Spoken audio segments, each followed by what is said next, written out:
New this evening, more families are coming forward with problems they had during delivery after our reports of a local midwife accused of harming a newborn during childbirth. It Investigates Emerald Morrow has the exclusive story of delivering David.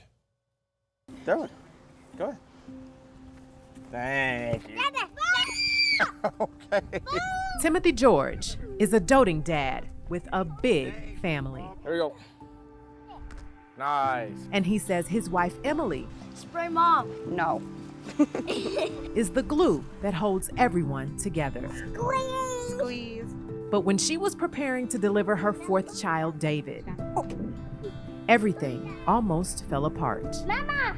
I can't imagine not having her in my life. And just the sheer heartbreak that we would all feel if Mommy didn't come home that day. That day was in December 2021. Emily still had hopes of a natural birth after having 3 C-sections. That procedure is called a VBAC, which means vaginal birth after cesarean. But because of the risks like uterine rupture, no midwife she called would allow it. That's until she found Wesley Chapel midwife Sisley Hour early in her pregnancy. Timothy recalls how she took ultrasounds and assured them the process would be safe. We could definitely do it as long as your body can handle it, type of a situation. It turns out the body couldn't handle it. Not at all. Because Emily was past due, Hour sent her to Tampa General Hospital, assuring the Georges that doctors had Emily's records and were set to see her. They have nothing at all. They don't know who this lady is. They're telling us this. They're like, we have no record of a Sisley. A spokesperson for Tampa General Hospital confirmed in an email that Hour has no privileges at the hospital.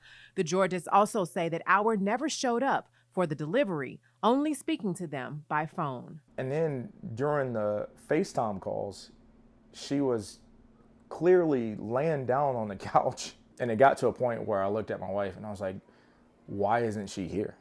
I'm scared now because I'm like, I have no real say-so here. Like, this is my wife, this is her body. But you're trying to save her life. I'm trying to save her life. A life he feared could run out of time if they didn't listen to doctors and reject Hour's advice. We thought that they were just really trying to push us into a C-section because they didn't want the liability of the VBAC going wrong. When in actuality, they were actually just really trying to save us and trying to save us the heartbreak and trying to save her life. Timothy says doctors found Emily's uterine window was so thin they could see right through to the baby, something he says they didn't learn until it was almost too late. If she dilated and everything went according to plan and she would have pushed him directly into her bladder to where she would have bled out and David would have died in the process. This isn't the first time we've heard from families having problems with Hour. Once she came to my house, there were so many red flags. Victoria Vassar was the first to come forward in 2024. She won $12 million in a medical malpractice lawsuit that accused Hour of pulling her son's head so hard during delivery that she ripped his nerves from his spine. His arm is now permanently injured. Okay, good job. But Vassar cannot collect on her judgment because Hour was not carrying state-required insurance. Dylan needs 3 days of occupational therapy a week. I can literally only afford to take off 1 day a week to get him to therapy. Dylan was born a month before David, the same period we found Hour filed for an insurance exemption, saying she was not practicing in Florida. She did not have insurance when she delivered the boy right before you. Wow. that checks out. That explains a lot.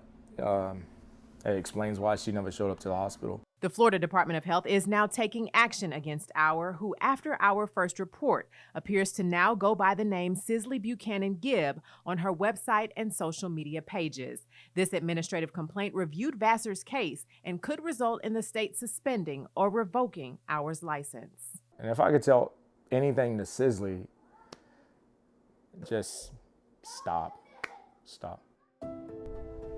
Nice throw, buddy. Because maybe it'll save others from the agony that sometimes still haunts this family today. I could have been driving home silent, in grief, by myself, planning 2 funerals, trying to prep on how to tell my kids why mommy's not coming home, telling my kids what happened to baby David.